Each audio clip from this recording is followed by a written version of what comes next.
It was a Tuesday morning when Margaret Evans's world and body shattered into silence. The old sedan she was driving had been her husband's before he passed.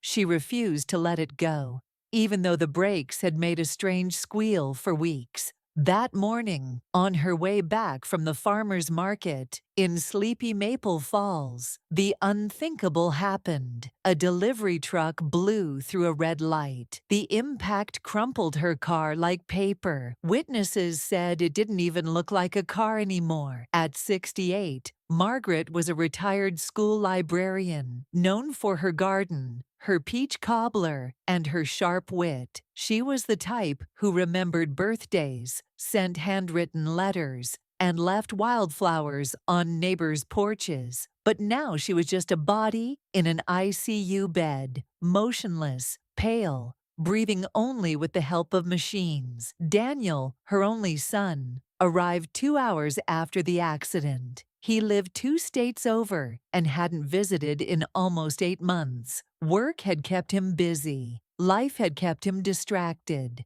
Now, guilt clung to him like sweat as he stood over his mother, tubes snaking from her face and chest. The doctors didn't sugarcoat the situation. She suffered a severe traumatic brain injury. The damage is extensive, said Dr. Patel, eyes kind but tired. There's minimal brain activity. Even if she were to wake up, she wouldn't be the same Margaret. Daniel's hands trembled as he held the medical release forms. Words like life support, vegetative state, and no meaningful recovery blurred on the page. They mentioned a humane option, euthanasia, legal in the state, peaceful, painless. Daniel didn't know what to feel. This was the woman who stayed up all night with him when he had the flu at 7. The woman who hugged him at his lowest. The one who said, "Promise me you'll never pull away from life, even when it hurts." Now he was the one deciding whether to pull the plug on hers. He asked for time. He prayed. He called his wife. He wept. Then he signed the papers. In that sterile hospital room, with the beeping of machines and the humming of fluorescent lights, the future was quietly rewritten. A date was set, 3 days from now. What no one knew, not Daniel, not Dr. Patel, not even the nurse who adjusted her pillows every hour, was that Margaret's story wasn't over. Not yet. The room was still. Daniel sat beside the bed, his fingers gently curled around his mother's frail hand. The monitors hummed in their endless rhythm, pumping numbers and signals into the silence, but none of them could explain the weight that pressed down on his chest. Margaret looked like she was sleeping, peaceful, as if resting after a long day of gardening. But the truth was far more brutal. Her eyelids didn't twitch, her lips didn't move. No squeeze of the hand, no flicker of awareness. The nurse had dimmed the lights and drawn the blinds. A soft floral scent hung in the air from the lotion someone had rubbed into Margaret's hands earlier. She always liked lavender. Daniel swallowed hard. He had brought a photo with him, an old one, taken at his college graduation. Margaret in a wide-brimmed hat, smiling ear to ear, arms wrapped tightly around him. Her eyes had that spark then, that unmistakable light of pride and unconditional love. Now he looked into those same eyes, lifeless and closed. He brushed a strand of gray hair from her forehead and leaned in close. "Mom," his voice cracked. "I don't know if you can hear me, but I need you to know I didn't make this decision lightly." He paused, collecting himself. "I kept hoping, but they said there's nothing left, that you wouldn't want to live this way. And maybe they're right. Maybe I'm just being selfish, wanting you to stay." A single tear slipped down his cheek. "I'm letting you go now," he whispered. "You're free, Mom. You don't have to fight anymore." He kissed her forehead and held her hand tighter. as if a final act of tethering love could somehow bridge the impossible gap between them. But deep inside that motionless body, buried far beneath the monitors and charts, beyond what science could measure, Margaret was still there, trapped. She could hear everything, the words, the beeps, the sobs. Her mind was like a room without windows, echoing with memories and fear. She screamed, she begged, but no sound came out. Her body was a locked shell, her world, blackness laced with pain, confusion, and the chilling awareness of her own silence. She heard her son say goodbye. She just couldn't say it back. Not yet. Darkness. That was all Margaret knew at first. A deep, endless sea of black where time had no meaning. No days, no nights. Just the static buzz of nothingness. Until she began to hear. It was faint at first. A rustle, footsteps, the low hum of fluorescent lights overhead. Then, slowly, voices began to pierce the void. She's stable for now, but no change in responsiveness. That voice, clinical, detached, belonged to one of the doctors. She didn't flinch during the stimuli test. No sign of brainstem activity. That one was younger, a resident, maybe. Margaret wanted to scream, "I'm here, I'm alive," but her voice was gone. Her tongue felt like it didn't exist. Her body was a grave she was trapped inside. She heard the shuffle of papers, the click of a pen. "She meets the criteria," one of them said. "Let's prepare the ethics documents." Then came the nurses, kind voices, warmer, more human. "Her son's been here every day," one whispered, as she adjusted Margaret's IV. "It's tearing him apart. He's doing what he thinks is right," another replied softly. "Sometimes that's the hardest thing." And then there was Daniel. He didn't speak much when he was in the room. Mostly silence, except when he prayed.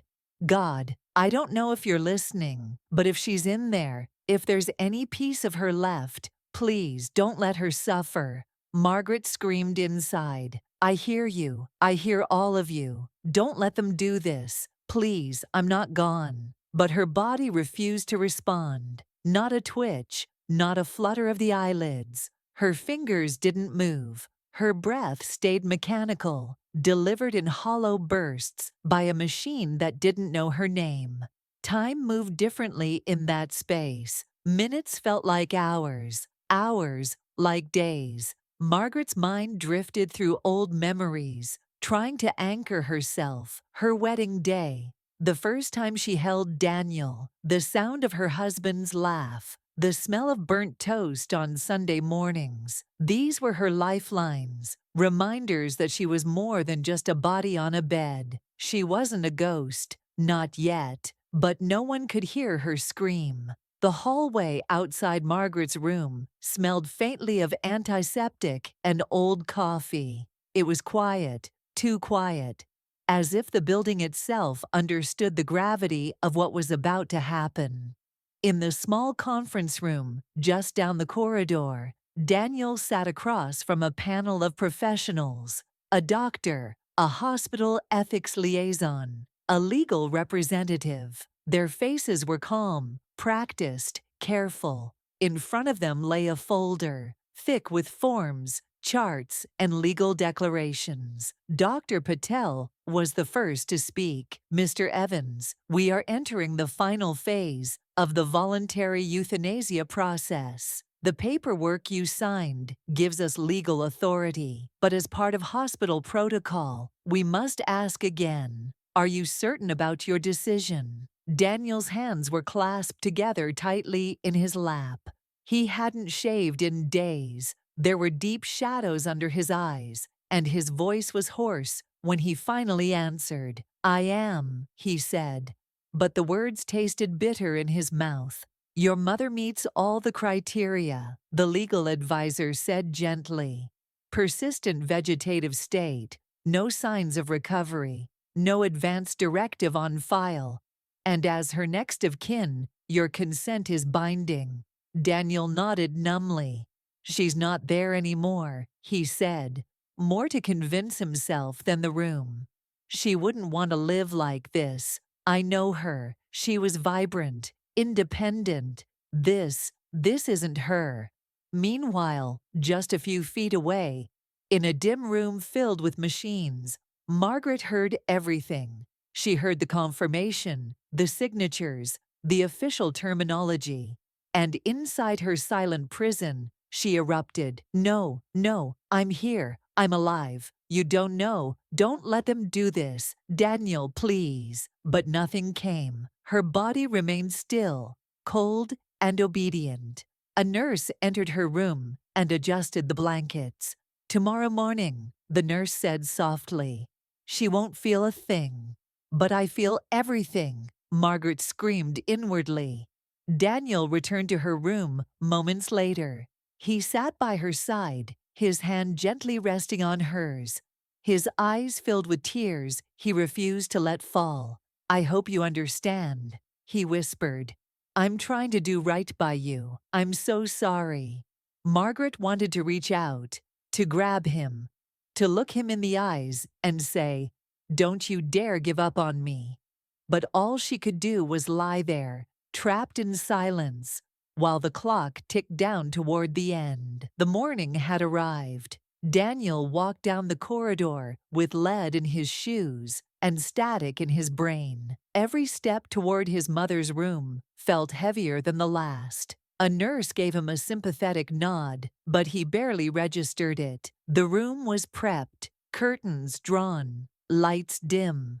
A different kind of silence filled the air, one that felt final. The physician in charge stood beside a small metal tray with labeled syringes, sterile and precise. Dr. Patel entered holding a clipboard. "Mr. Evans," he began, "we're experiencing a minor delay."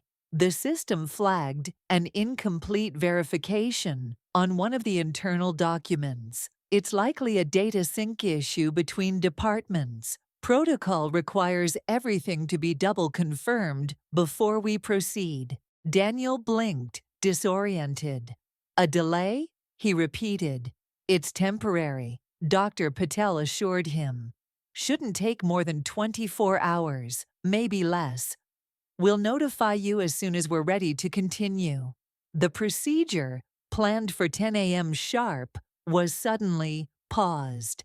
Daniel nodded stiffly and stepped back into the hallway, his face blank. But once he was alone in the waiting area, the mask cracked. He sank into a chair and let out a breath that trembled on the way out. His fists unclenched. For the first time in days, he felt the tiniest flicker of relief, not because the decision had changed, but because he didn't have to face it today. Inside Margaret's mind, the moment was something else entirely. She had no way of measuring time, but she felt the shift. The footsteps had stopped. The nurse hadn't returned with the IV. The doctor's voice, usually calm and routine, had sounded uncertain. Something happened, she realized. It's not happening today. Her soul surged with something she hadn't felt in weeks. Hope. It was small, fragile, but it was real. To anyone else, it was just a glitch, a clerical delay, a momentary hiccup in a cold mechanical process. To Margaret, it was divine intervention, a crack in the door she thought had been locked forever.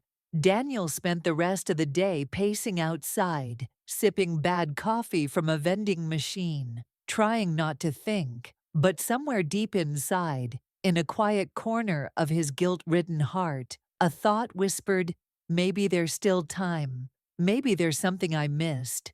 And in the darkness of her own body, Margaret whispered back, "Yes, Daniel, there is." It was well past midnight. The hospital had fallen into its usual nighttime rhythm. Quiet, dim, distant. Monitors beeped softly like electronic heartbeats. And the halls were empty, except for the occasional nurse moving like a shadow between rooms. Nurse Allison was on the late shift, her least favorite. But she liked Margaret Evans's room.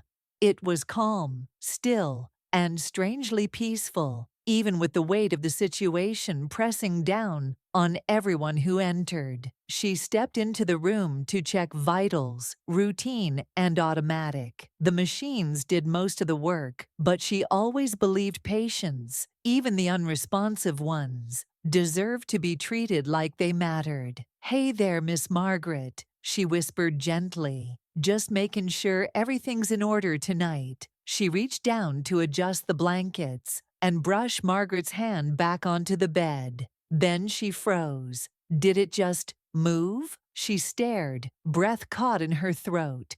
Margaret's hand, so still, so lifeless for weeks, had just twitched. A tiny, almost imperceptible flex of the pinky, a ripple under the skin. Allison leaned closer, eyes narrowing, heart thumping. Margaret, no response. She watched the hand for a full minute, nothing else. She reached out, placed her fingers over Margaret's palm, warm and dry. "Must have imagined it," she whispered to herself. "Long night, low blood sugar, seeing things." Still, something about it gnawed at her. She made a quick note in the chart. No change in vitals, but hesitated before leaving. She looked back once more. The hand didn't move again. But inside, Margaret remembered that moment clearly. She had focused every ounce of strength, every spark of will into her right hand. She felt it twitch. She felt the muscle obey her. It was tiny, a flicker, but it was real. Her world was still dark, but the weight of helplessness had shifted, just a little. For the first time since the accident, Margaret didn't feel like a corpse inside her own skin. She felt present, powerful even. "I moved," she thought. "I can do it again." No one else believed it. No one else saw it. But Margaret did. And in a place where nothing had changed for weeks, that first spark meant everything. Nurse Nora Henderson didn't believe in coincidences. She'd been working at Maple Falls Regional for over 12 years, long enough to know the difference between no hope and almost missed something. She had a reputation for asking too many questions, taking her time with patience, and listening when no one else did. And Margaret Evans had been bothering her for days, not in the usual way. Not like the constant call button pressers or the demanding families. No, something about Margaret just didn't sit right. It started with a note from the night nurse. Slight finger twitch, likely muscle memory. Then a strange drop in heart rate when Daniel visited and spoke. A flutter of eyelids during shift change. Nothing you could prove. Nothing that triggered alarms. But Nora had seen enough. One quiet afternoon, she stood alone in the room with Margaret and looked at her differently. Not as a patient, not as a case file, but as someone still in there. "I don't care what the chart says," she muttered under her breath. "You're not gone." She looked over her shoulder, made sure the door was closed, and pulled out her phone. She scrolled through her playlist and selected one of her favorites, Claire de Lune by Debussy. The soft piano notes filled the air like sunlight, warming a cold room. Gentle, nostalgic, aching. She placed the phone near Margaret's pillow, watching carefully. 30 seconds in, nothing. 1 minute, still. Then, just as the crescendo began, Nora saw it. A single tear. It slid down Margaret's cheek like a secret finally escaping. Nora's breath caught. She stepped closer, staring. The machines didn't change. The monitors stayed steady. But that tear, that was real. "You can hear me, can't you?" she whispered, her voice suddenly full of awe. Margaret, still trapped inside, wanted to scream yes. The music had opened something inside her. Memories, colors, fragments of life. Her husband used to play that piece on Sunday mornings. Daniel danced to it when he was 5. It was her soul's song. And now it was reaching her again. Nora leaned forward, wiping the tear gently. "Let's find out," she said softly. "Let's see what else you can do." That night, she didn't report the music. She didn't log the tear, but she began planning a quiet test, her own way of proving that Margaret Evans was not gone. Not yet. The next morning, Nora came in early. She had barely slept, her mind buzzing with the image of that tear. It hadn't been an accident. It hadn't been nothing. Margaret had responded, but now she needed more. She pulled the curtain around the bed, her movements calm but deliberate. The machines beeped softly, as usual. Margaret's face was blank, her eyes half-lighted in that same hollow stare. Nora leaned in and spoke clearly. "Margaret, I'm going to ask you a question. If you can hear me, I want you to blink twice. Not once, not 3 times, twice. Can you do that for me?" Silence. Nora watched and waited. Then, one blink. Pause. Second blink. Her heart nearly stopped. She gripped the bed rail, leaned closer, her voice trembling now. "Margaret, do it again. Blink twice for yes. Just once more. Blink. Blink." It wasn't random. It wasn't reflex. It was intentional. Nora stood there frozen, staring into those tired eyes like she was seeing someone come back from the dead. "Oh my God," she whispered. "You're in there." She backed away and rushed to the nurse's station, excitement charging her every word. "I need someone to come see Margaret Evans. Right now." She just responded to verbal commands. Twice. A young nurse, Dave, looked up from his monitor. What kind of response? 2 blinks, on cue. Twice. She heard me. She understood me. Dave gave her a flat look. Probably a brainstem reflex. Number no. This was conscious. "I tested it." She responded to a specific command. Another nurse chimed in. "Did you record it?" Nora clenched her jaw. "Number I didn't think I'd need to." "Then you've got a reflex and wishful thinking," Dave said, returning to his screen. Nora walked back to the room, with her pulse pounding. The disbelief in their voices didn't shake her. She knew what she saw. Inside the room, Margaret's eyes remained still, but Nora leaned in with a soft smile. "I believe you," she whispered. "Even if no one else does, we're going to prove them wrong." Margaret, still locked in darkness, felt something she hadn't in weeks. She felt seen. Nora knew she was taking a risk. Technically, as a nurse, it wasn't her place to challenge a family's decision once all the paperwork had been signed. But something in her gut refused to let go. Margaret Evans was alive, trapped, yes, but very much aware. And the person who needed to hear that most was her son. So she called him. "Mr. Evans, this is Nurse Nora Henderson. I've been overseeing your mother's care this week." Daniel's voice came through the line, wary and distant. "Is something wrong?" "I think something's changed," Nora said carefully. "She's responding." She blinked twice when I gave her verbal commands. Multiple times. There was a pause. "You mean like a reflex?" "No, not random blinking. It was controlled, deliberate." She responded to yes or no questions. Daniel sighed heavily. "Look, I appreciate what you're trying to do, but I've already been through this with the doctors. They said there's no hope." "I know what they said," Nora replied, firmer now.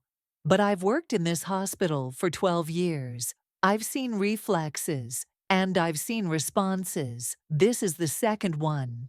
Daniel didn't respond right away. "Just come see her," Nora added. "That's all I'm asking. One visit. You don't have to believe me. Just watch." A few hours later, Daniel stood stiffly at the edge of the bed, arms crossed, eyes hollow. He hadn't stepped foot in the room since the delay. The guilt had settled into something hard, cold, and resigned.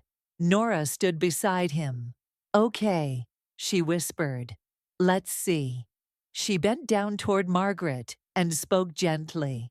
"Margaret, your son Daniel is here. Can you hear me? If you can, blink twice." They waited. A long moment passed. Daniel's mouth began to tighten, preparing his rejection. Then, blink, pause, blink. Nora's breath hitched. She looked to Daniel. He stared, his brow furrowed, lips parting just slightly. "That could mean anything," he said quietly. "Maybe I wanted to see it. Maybe I imagined it." "She did it again," Nora whispered. Daniel looked at his mother for a long time. His defenses were still up, but something inside him shifted. Doubt had cracked the wall. He didn't say another word, but he didn't leave either. And for Margaret, that was enough. He had seen her, maybe not fully, maybe not yet, but he was watching. 2 days. That's how long they gave her. After the technical delay, the hospital's legal team re-reviewed the forms and reset the procedure for Friday morning. Everything was back on track, tidy and official, to everyone but Nora. She stared at the new schedule, printed in bold ink. Margaret Evans, 10 a.m., Euthanasia protocol, authorized. It felt like a death sentence written in calligraphy. She had tried, filed a report, flagged the blinks, requested a neurological reassessment, but without formal proof or video evidence, it had all been dismissed. Subjective observation, the board had said. Insufficient to override legal consent. Nora stood at Margaret's bedside, her heart heavy, the weight of helplessness pressed down like a stone. Inside, Margaret was screaming, "I'm not gone. I'm here. I'm fighting. Don't let them do this to me. Please." She could feel the hours slipping away. Her strength flickered. Each time she blinked now, it felt harder, slower, like the darkness wanted her to give up. But she wouldn't. Not yet. Meanwhile, Daniel sat outside the hospital cafeteria, staring into a half-empty cup of coffee. He hadn't gone home. He hadn't slept. His mind, spun with images he didn't want to admit, had shaken him. The blinking, the music, Nora's unwavering insistence. He told himself it was just grief twisting his mind, that he was clinging to shadows. But the truth, he wasn't sure anymore. He'd watched his mother blink on cue. He'd seen her face, calm, but not empty. Not like before. There was something beneath the surface, and that something was now lodged in his chest, like a stone he couldn't swallow. Nora found him there, pacing the floor. "They won't stop it," she said softly. "I tried everything." Daniel looked at her, defeated. "She would have told me. If she was in there, she would have found a way." "She did," Nora said. "You just don't want to believe it." Daniel ran a hand through his hair. "What if I'm wrong, Nora? What if I'm right?" The line between life and death had never looked so thin, and time was running out. Friday, 9:17 a.m. Margaret lay in her hospital bed, the same as always, still, pale, surrounded by machines that hummed like a distant storm. The team was already gathering outside the room. The lead physician stood, reviewing the checklist. The final pre-procedure scan loaded on the screen. Inside the room, Nurse Nora sat beside her, refusing to leave. "I'm sorry," she whispered, voice tight. "I tried. I hope you know that." Then it happened. A twitch, then another. Not just a twitch, a movement. Margaret's right hand flexed, slowly, weakly, but undeniably moved. Then a second finger shifted. The motion wasn't dramatic, but it was real. Coordinated, deliberate. Nora gasped and bolted to the hallway. "Someone get Dr. Patel now." She moved, her fingers moved. A different nurse, stationed at the monitors, had seen it too. "It's not involuntary," she confirmed. "I saw extension in the flexors." Within minutes, the room filled with urgency. The calm, scheduled energy of the morning snapped like glass underfoot. "Stop the procedure, doctor," Patel ordered. "Get neurology up here. We need a full EEG. Immediately." The euthanasia protocol was called off. Margaret, inside her body, felt it all: the energy shift, the voices, the heat of presence. Her hand had moved. Someone had seen it. She wasn't invisible anymore. Her body shook slightly now as more fingers responded. She felt like a diver finally breaking the surface after being trapped underwater. Then, light, shapes, pain, and finally, vision. Her eyes opened, not wide, not clearly, but they opened. Nora clutched her chest as tears filled her eyes. "Oh my God, Margaret, you did it. You're back." Daniel entered the room just seconds later, breathless, eyes wide with disbelief. He stopped in the doorway when he saw her, his mother, blinking, barely lifting her hand off the blanket. "Mom?" he said, the word falling from his lips like a prayer. Her eyes, glassy and raw, met his. And then came the tears. His, Nora's, even the attending nurse, who didn't know Margaret beyond a clipboard. They cried because death had waited, and life had pushed back. In that room, amidst all the tubes and fear and doubt, something unexplainable happened. Margaret Evans came back. Recovery was not gentle. Margaret's return to the world came with pain. Blinding, bone-deep pain that radiated through muscles that hadn't moved in months. Every breath felt like hauling her body uphill. But it was better than silence. It was life. She couldn't speak. Not yet. The breathing tube had been removed, but her throat was raw and her vocal cords barely functional. So they brought her a whiteboard and a marker, and slowly, shakily, she began to remember how to write. Her hand trembled as she gripped the marker for the first time. A nurse held the board in place. The letters came out uneven, jagged, but legible. "I'm still here." Daniel stared at the words, his knees weakening beneath him. His mouth moved, but no sound came out. He started. "Mom, I almost..." He couldn't finish the sentence. Tears filled his eyes as he sank to his knees beside her bed.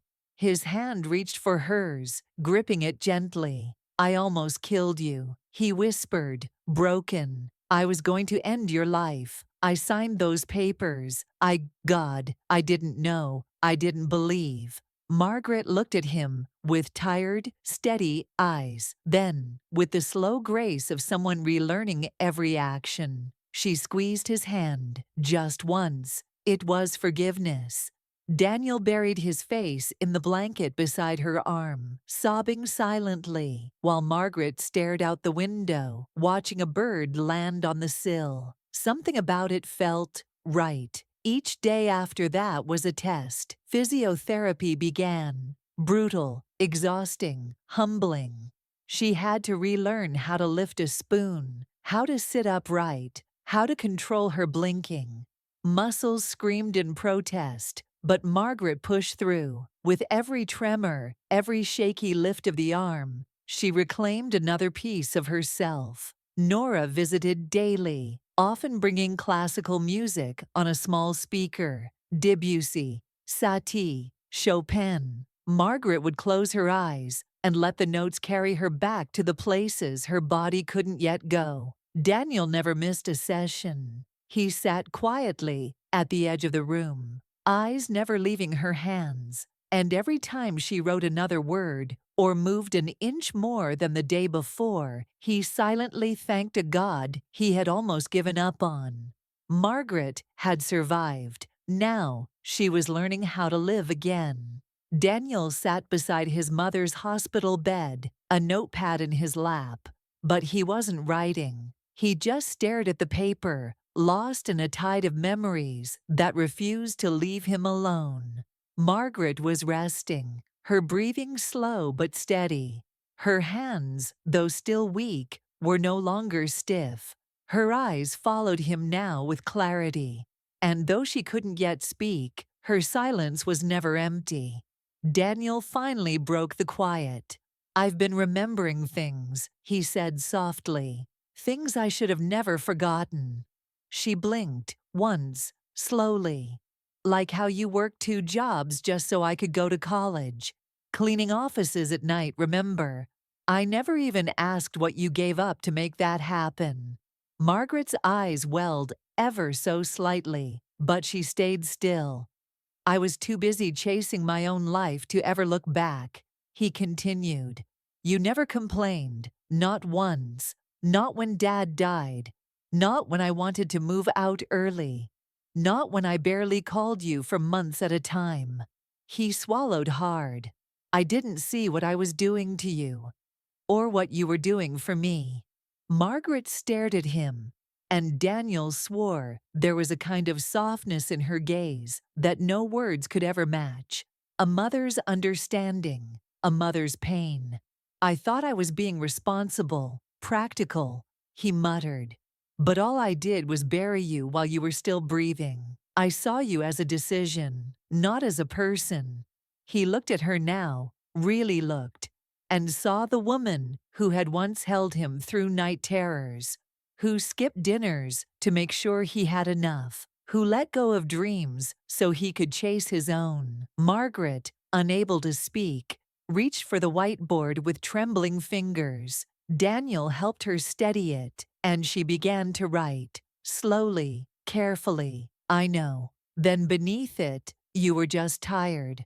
Like I once was. Daniel felt his throat tighten. She understood, not just what he had done, but why. And he realized then, forgiveness wasn't always loud. Sometimes it lived in the space between words. In the way she looked at him without blame. In the gentle squeeze of her fingers. In the peace she carried even after all she'd lost.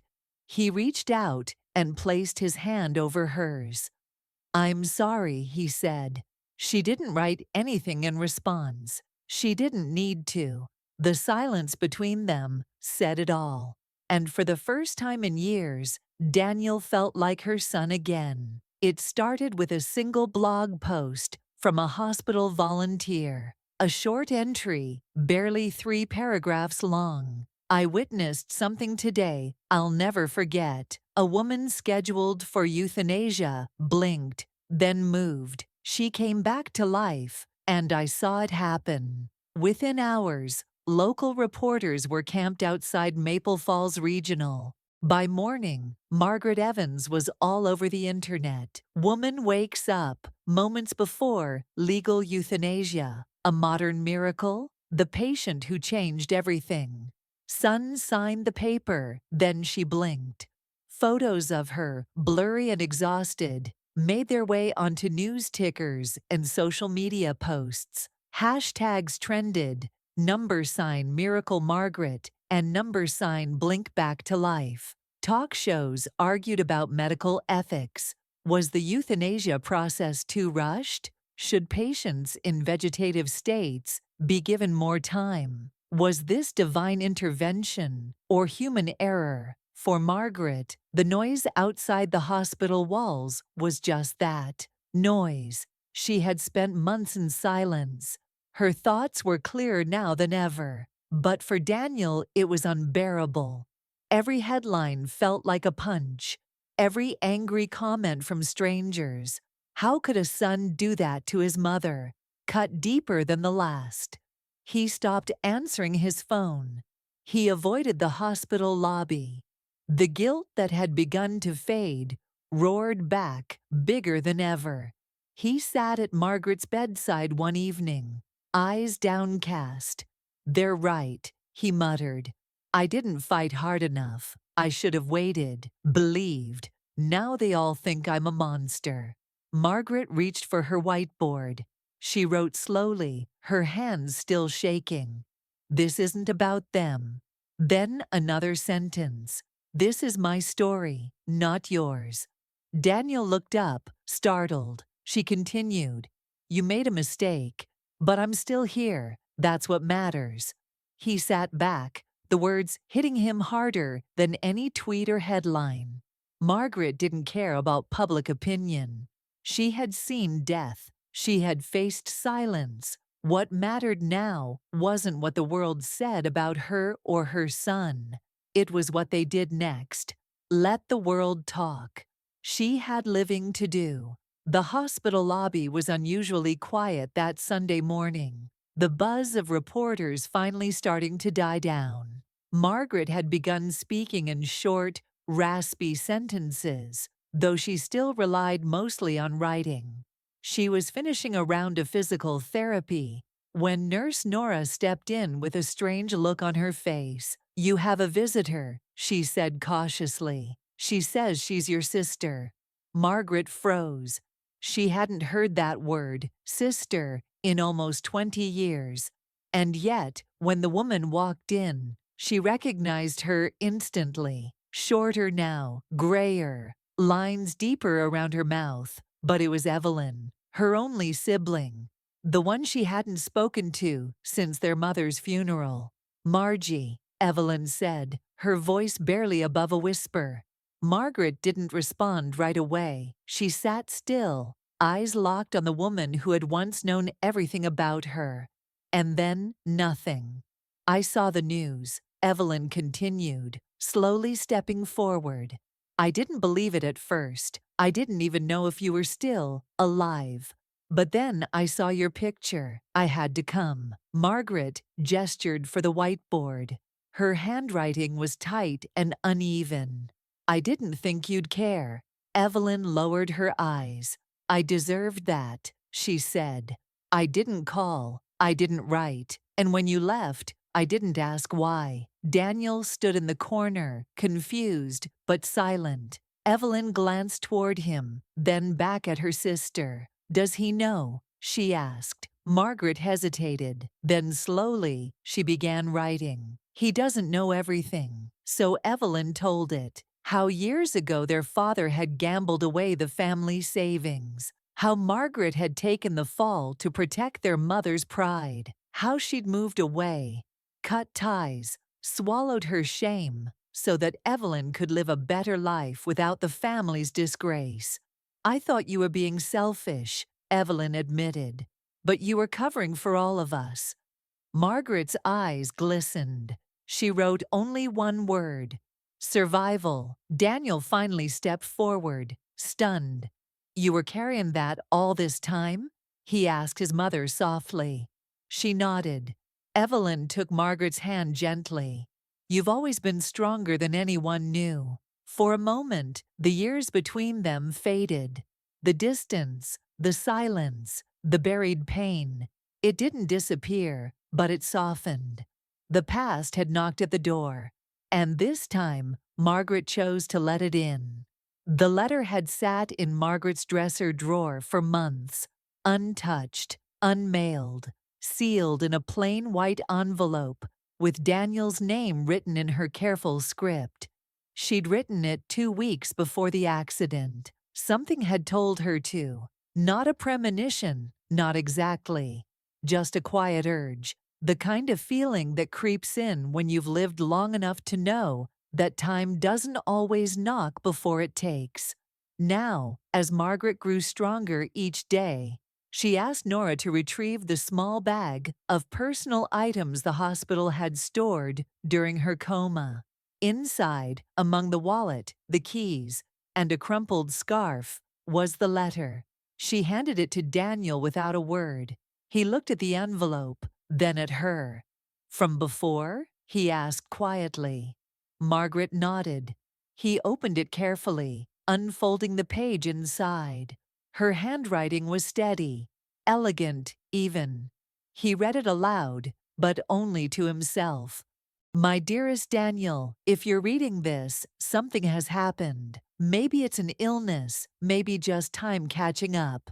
But I wanted you to have something of me that isn't made of grief. I know you. I know you carry weight even when no one asks you to. I know how guilt clings to you like fog. But if one day you're forced to say goodbye to me, I don't want guilt to be what you remember. Remember the Sundays with burnt pancakes, Remember how we laughed when the pipes burst. Remember how we danced in the kitchen to that awful radio station you loved. Don't remember hospital beds or forms or silence. If you have to lose me, Daniel, please choose love over guilt. Always, Mom. Daniel folded the letter slowly, his hands trembling, his eyes were wet, his chest tight. Margaret watched him with the patience of someone who had waited months to be seen. He looked at her, lips parted, unable to speak, but she didn't need words. She extended her hand and he took it, pressed forehead to knuckles, and cried, not from regret, but from the fierce, complicated, beautiful love between a mother and a son who had nearly lost each other.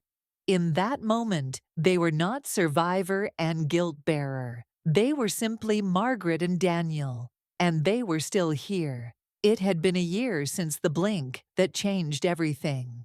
Maple Falls had moved on.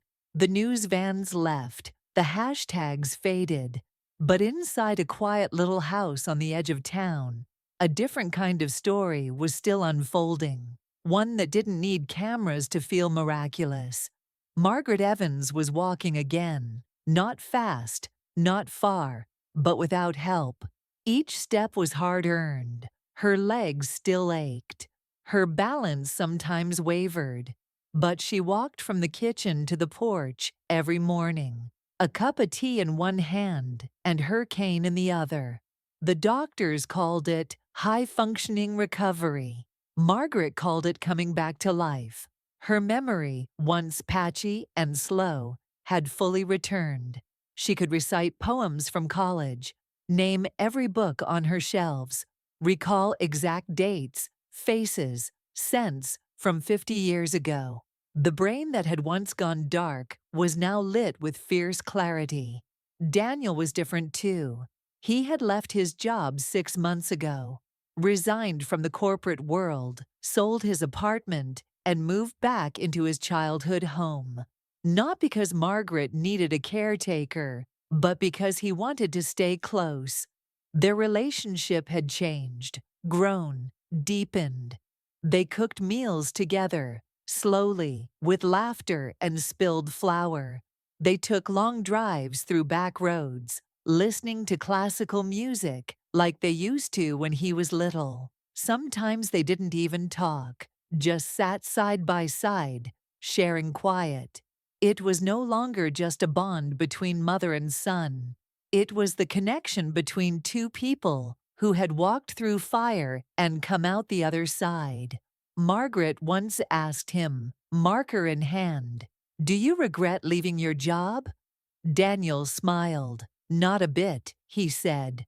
"You're the reason I have time now. You gave me everything, Mom. I'm just giving some of it back." She reached out and touched his hand. No words this time. They didn't need them. Some bonds didn't require explanation. They had survived. Together. It was a quiet morning in late spring. Birdsong floated in through the open window, and the scent of fresh-cut grass drifted through the curtains. Margaret was sitting in her usual spot at the kitchen table, a soft blanket around her shoulders, and a mug of herbal tea cradled in her hands. Daniel was pouring oatmeal into 2 bowls when he heard it. So soft, he thought he'd imagined it. "Thank you." He turned around so fast he nearly dropped the pot. "What did you just say?" he whispered. Margaret blinked, her eyes gentle but certain. She took a breath, shaky, shallow, but deliberate, and repeated herself, "Thank you." Daniel dropped to his knees beside her, the spoon clattering to the floor. Tears welled in his eyes as he took her hand. "You talked," he said. "You talked." It had taken months of therapy, vocal exercises, and patient silence. Her vocal cords had been strained from disuse, and every attempt until now had come out as air.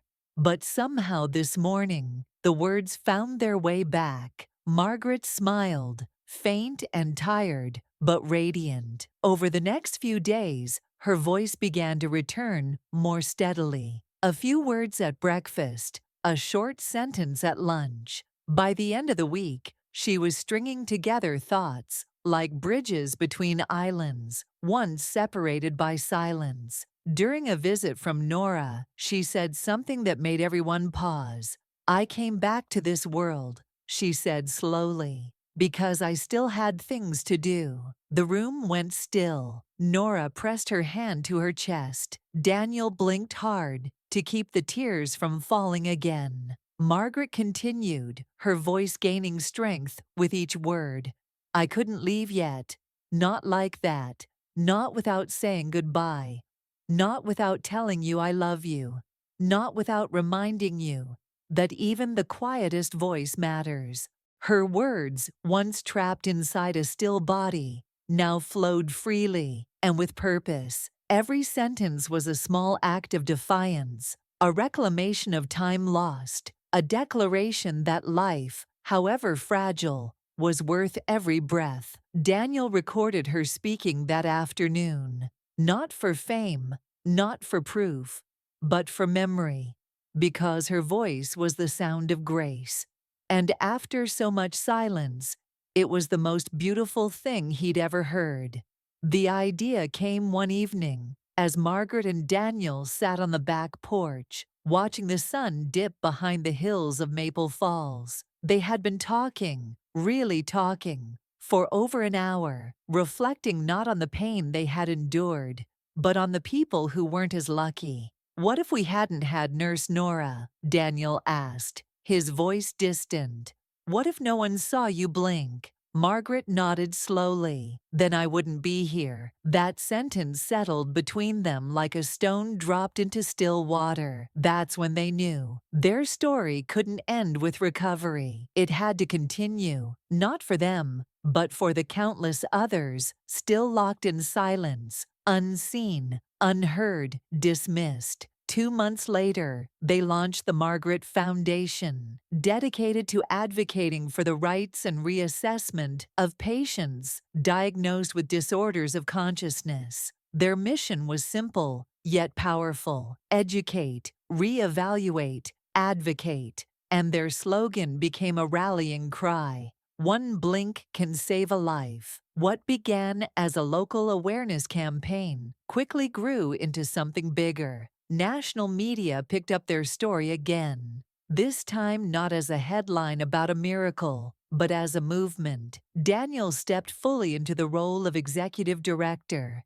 and Margaret became the heart of the foundation. She appeared, first via recorded messages, then in person, at hospitals, conferences, ethics panels. Her soft, deliberate voice silenced entire rooms. At one conference in Chicago, she took the stage with her cane and addressed a crowd of hundreds. "I was not unconscious, I was unheard, and there's a difference. I couldn't speak, but I screamed. I couldn't move, but I fought, and the only thing that saved me was a nurse who believed in possibility over protocol." We must change how we listen to the voiceless, because sometimes the smallest sign, just a blink, means everything.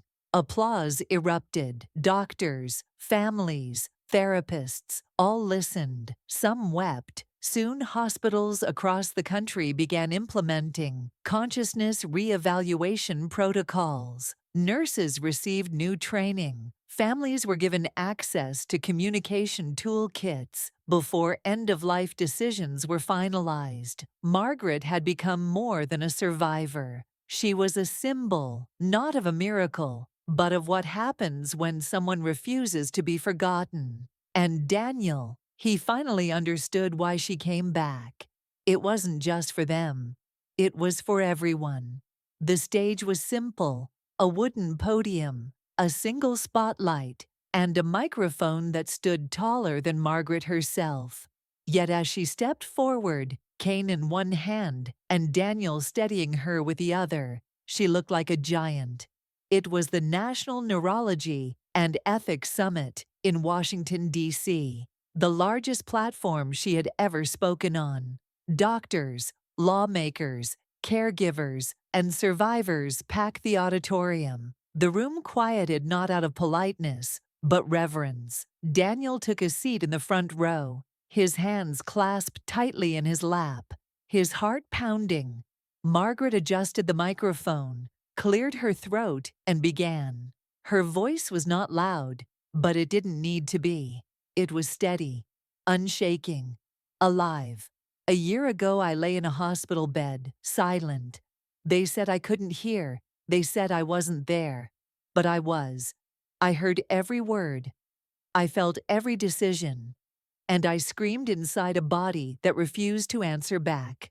The audience sat frozen, leaning in. They scheduled my death. They signed the forms. They dimmed the lights. They said their goodbyes. But I wasn't ready to die, because I wasn't finished. A hush fell deeper. Some covered their mouths. Others blinked back tears. Margaret's eyes drifted to Daniel, and she smiled. I didn't survive by accident. I survived because one nurse, just one, chose to believe in something the charts couldn't measure. Consciousness is not always obvious. Awareness is not always visible. Life doesn't always knock loudly. Sometimes it whispers. She paused, letting that settle. We must learn to listen to the quiet ones, the ones who can't fight for themselves, because sometimes all it takes to save a life is noticing a single blink. Then she closed her notes and looked directly into the light. I'm not here today because I was lucky. I'm here because I had something left to do, a story left to write, a world left to touch. I wasn't ready to die because I wasn't done living. A beat of silence, and then thunderous applause. People stood, they clapped. Some cried openly. Daniel stood too, tears in his eyes, pride swelling in his chest, for the woman who had raised him, survived silence, rewritten death, and now redefined what it meant to come back. Margaret Evans smiled as the crowd roared, because her story didn't end with a goodbye. It ended with a beginning.